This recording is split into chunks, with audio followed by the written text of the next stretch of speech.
এই নে কিছু মিষ্টি বেঁচেছিল, তুই নিয়ে যা। স্যার, এই তো ওই বাড়িতে কিছু মিষ্টি বেঁচেছিল, তাই একটা ঝাড়ুদার মেয়ে এসেছে, ওকে দিয়ে দিলাম। স্যার, কি ছাড়ছাড় করছিস? দেখতে পাচ্ছিস না আমি ফোনে কথা বলছি? শুনবেন তো স্যার? এই কি শুনতে হবে? আমি তোকে মিষ্টি দিয়ে দিয়েছি, তোর এটাতে হচ্ছে না? টাকা চাই তোর, মাস শেষে পাবি, এখন জ্বালাস না। এখানে তো এই মিষ্টি। মুখ বন্ধ কর, কি ছাড়ছাড় করছিস? এই শোনো, আমি তোমার সাথে একটু পরে কথা বলছি, রাখো তো। এই তোর মাথায় কি বিন্দুমাত্র বুদ্ধি নেই যে একজন মানুষ কথা বললে কিছুক্ষণ অপেক্ষা করে তারপর কথা বলতে হয়? তুই আমার কথা বলার মাঝে সে কখন থেকে বিরক্ত করে যাচ্ছিস। আসলে তোরা নিচু জাতের লোক, নিচুই থেকে যাবি। টাকা কিসের টাকা চাই তোর? তোকে দিয়ে বাড়িতে ঝাড়ুদারের কাজ করাই, তার মানে এই নয় যে তুই মাথায় উঠে যাবি। না স্যার, তেমন কোনো ব্যাপার না, আপনি ভুল বুঝছেন। কি আমি ভুল বুঝছি? হ্যাঁ, এইবার আমি বুঝতে পেরেছি। আমার বউ বাসায় নেই, তুই তার সুযোগ নিচ্ছিস। যদি একটু কথা বলে আমাকে পটায়ে তুই বাড়ির ভিতরে ঢুকতে পারিস, তারপর আমি প্রেগনেন্ট হয়ে গেছি এসব নাটক করে তুই আমাকে ফাঁসাতে চাস, তাই না? না না স্যার, আপনি এসব কি বলছেন? আপনার তো লজ্জা করা উচিত।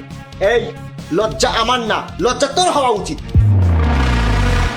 আমি তোকে ভালো মতো মিষ্টি দিলাম, তুই সেগুলো নিয়ে চলে যেতে পারতিস। তুই সেটা না করে কি করছিস? ছাড় ছাড় লাগিয়ে রেখেছিস। তাহলে আমি তোর জন্য কি করব? ভালো মতো বলছি, এখান থেকে চলে যা। থাম, আমি চলে যাচ্ছি। স্যার শুনুন স্যার, দেখো তো, হে আল্লাহ, আমি তো ওনার টাকা ওনাকে ফিরিয়ে দিতে চেয়েছিলাম, কিন্তু উনি আমাকে কতগুলো কথা শুনিয়ে দিয়ে গেল। আমাদের মতো গরিব মানুষদের সাথে সবাই এরকম ব্যবহার করে। এতগুলো টাকা হয়তো তোমারই ইশারা, তুমি আমাকে সাহায্য করার জন্য দিয়েছো। এখন এই টাকা দিয়ে আমি আমার মায়ের চিকিৎসা করতে পারবো। কেউ দেখার আগে আমি এখান থেকে চলে যাই।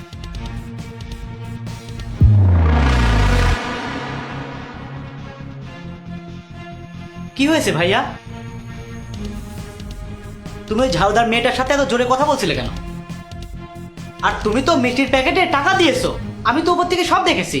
আসলে আমি ওকে ইচ্ছা করে ইগনোর করছিলাম, ওর কথা শুনবো না বলে। আর ওই টাকাগুলো আমি ওকে ইচ্ছা করে দিয়েছি। কি হয়েছে আমি তোকে বলছি, শোন। হ্যালো ডাক্তার সাহেব, আমি এখনো টাকা জোগাড় করতে পারিনি, কিন্তু আমি ব্যবস্থা করছি। আপনি অপারেশন করার ব্যবস্থা করুন, আর আমি টাকার ব্যবস্থা করছি। এখন তো আমার কাছে অত টাকা নেই। আমি লোকের বাড়িতে ঝাড়ু দেওয়ার কাজ করি।